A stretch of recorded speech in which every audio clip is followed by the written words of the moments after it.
Babu Owino as a member of parliament is with the people. My leadership is servant leadership. Whatever the government is not doing right, we will point it out. If the government is raising the cost of living because of overtaxation, then Babu Owino will talk about it. Be always on the side of the people, because that is the right thing that I'm supposed to do as a leader. Yes. So you're supporting one-term movement? Of course.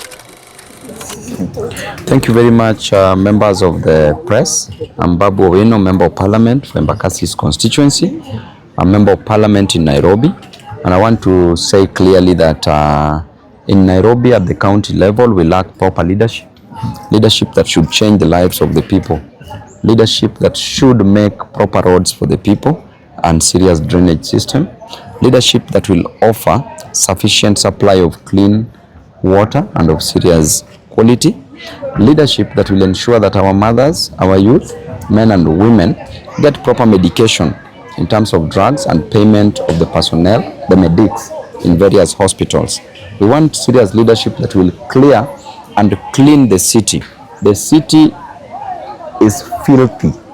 The city is not clean, and something like garbage can be done away with within the next 3 to 6 months if you're a serious governor in Nairobi. That is the leadership that we want in Nairobi, leadership that is going to provide jobs, and leadership that is going to embrace education, giving people bursaries, our children, giving them bursaries to ensure that they attain the highest level of education. Yes. Okay. Based on politics, maybe most people may ask, Babu Owino is supporting opposition or is in government? Many have been questioning that. Babu Owino as a member of parliament is with the people. My leadership is servant leadership. When something is going wrong, I must talk about it. I must provide checks and balances to the excesses of the government. Because if you leave the government to run amok, the government will mess up. If the government is not providing jobs the way they promised, it is the work of Babu Owino to tell the government that they are not giving jobs. The government is not constructing roads the way they promised. It is the work of Babu Owino to ensure that we put pressure to ensure that the government does that job. So that is what is allowed and constitutionally allowed. So Babu Owino will always be very objective. Whatever the government is not doing right, we will point it out. If the government is raising the cost of living because of overtaxation, then Babu Owino will talk about it. Because we know the challenges facing people are unemployment, high cost of living, and also overtaxation. And those are some of the main challenges that we face.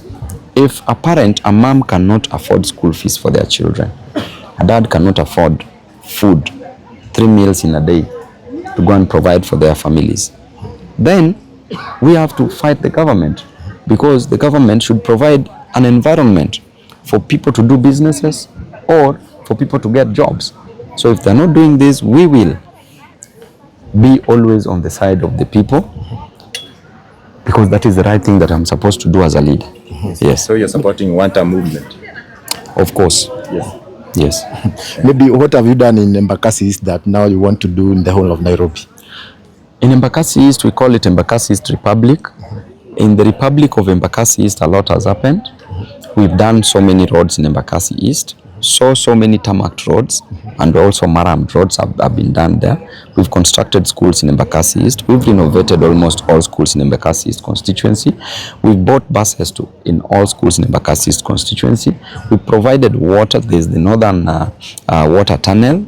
The main host, the water reservoir, is at Embakasi East constituency. We've done a total of over 30 boreholes in Embakasi East constituency. We've done high masts. We've promoted businesses for youth. We initiated the program of the table banking, and our women can take loans from various groups and do businesses. And above all, in Embakasi's constituency, we embrace God. So I'm the one who's been ranked as the best member of parliament for 2 consecutive years, yet we are in opposition.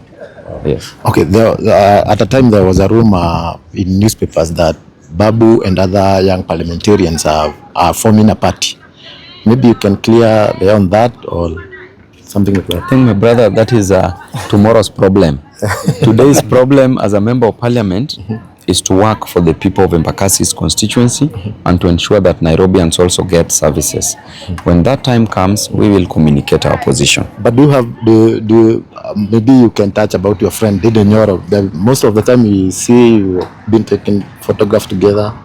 Are you up to something with Ndindi Nyoro is a great leader. He was ranked the second best member of parliament. I was ranked the best member of parliament, which means that he's working, he's doing a great work, he's an intelligent leader. There are also other intelligent leaders and leaders who are also working hard, who are delivering. Above all, we are youthful leaders and we need to see how we can support each other. And then we also have future ambitions that must just happen. Yes, one day we are going to lead this nation, we are going to rule this nation. So siku moja mtakuja mkojoe State House. A few days ago we had election in Mbere. What was your view on that? I think the by-election, not just in Mbere, in the whole country. What I can do is to condemn the violence that took place in these by-elections, because let us not be used, misused and abused. Youth are the ones who are being used to put posters. Youth are used to attack each other, to kill each other, to shed blood. And when people are eating, they don't call the youth on the table. I always tell the youth that if you're not on the table, you break that table. We have to condemn the violence, because if you are a leader, why do you want to lead people who are already dead? Why do you want to lead people who are not existing? And if you open up the leadership an altar with blood, then you will maintain that altar with blood. So in leadership, you don't have to kill to lead. Yes, so I condemn the violence. Elections went the way they went. Results were out. I don't want to discuss much about it. I can leave that to political analysts who can talk about something about it. But in either way, there's never a winner nor a loser in any election, because even the person who's lost has learned something, and that person might contest next time and win an election. For the winners who won, we just congratulate them and we urge them to work for the people. That is the most important thing. Well, thank you so much. Now, the last question as we wind up, there are leaders who are demeaning you. Like there was a Barry you were in, and I see they didn't give you a chance to speak. Maybe do you have a message to those leaders who are seeing Babu? They just want to cover you up. Yeah, leaders demean me everywhere. I have no problem with that. The other day you had my great friend Robert Alai also demeaning me. And I want to say that the opinion of a sheep has never mattered to a lion. Yeah, and we will stay focused. Those who could not give us a chance, I want to remind them of a story in the Bible, a story of David. Even David's father did not believe in him at some point. That is why he brought other sons but left David outside. But when he was asked if there's another son, he just said that there's just one somewhere who is taking after the sheep, who is looking after the sheep, the herd. And that is the leader who became a king. Joseph was taken as a dreamer until the dream turned into a reality when he became a king. His brothers sold him, and they thought that where they were selling him, they were finishing him. That is why he was going to be a prime minister. So it doesn't matter. Those who demean us, it doesn't matter. What is important is to never lose the sight of a gazelle for a dashing squirrel. Wow. Thank you so much, Babu Owino. Before you finish, as we prepare for 2027 election, what is your message to the youth?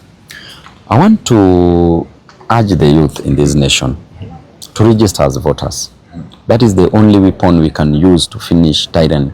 That is the only weapon we can use to finish dictatorship, poor leadership, lack of proper governance. Register as voters. Let us not just communicate, talk, but let us go, let us do, let us act, let us register as voters, and let us ensure that we disappoint bad leaders and appoint great leaders. And lastly, to the online drivers, the Uber drivers, I know what you're going through. I know that you are really suffering. You don't even sleep.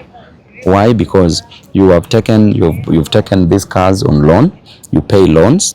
You service these loans. At the same time, you want money for fees for your kids, money for food, money for rent. At the same time, you are being taxed heavily by the online apps, the online providers.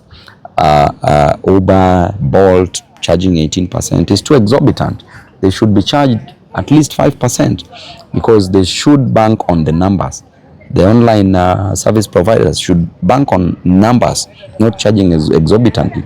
Government should not tax Uber drivers the moment they earn from the online service providers, because that is now, it amounts to double taxation. Okay, so Uber people, I feel you so much. I'm always with you. We will fight together. Thank you so much for getting time to speak with us on your busy schedule. And all the best. Thank you so and you are the future president. Asante Yes, sana. all the best. God bless you. Yes, asante. Yeah. Salimiana kidogo. Kwa majina naitwa Shek incoming MCA pale Githurai 44. Na siku leo nasimama na Babu kama kijana, kama Gen Z. Mimi ni chairman wa majenzi, na tunasema si majenzi, tunataka haki yetu ya wale pia vijana walikufa, wakati wa maandamano. Tunahitaji uhaki ifanyike, na tuna support Babu Owino 2027 kama governor wa Nairobi, sababu huyu ni kijana, bado ni Gen Z bado, na bado tunamtegemea. Amefanya kazi mzuri ya kushikilia majenzi. So 2027 tunasema ni Babu Owino, na hatubaduki kama vijana. Tunataka haki, na tunataka kuambia pia Ruto hivi. Nataka kumwambia apatie vijana chance. Aache kupiga vijana wenye wanaamka, aache kupiga Gen Z wenye wanaamka, aache kupiga Gen Z mwenye anajitafutia haki yake, na aache kupigana na wale watu wanainuka, sababu utavuja mtu leo mguu, kesho utavuja mwingine. Tunazidi kuinuka. So na tunasema Nairobi sisi wote ni wa Babu Owino, majenzi wote ni wa Babu Owino. Na pia kitu naweza sema, watu wachukue kura, vijana wachukue kura, Gen Z wachukue kura, ili 2027 tuzidikishe watu nyumbani. Tuzidikishe watu nyumbani. Asanteni sana. Asante. Babu, pamoja. Pamoja. Bila Babu tabu. Bila Babu tabu.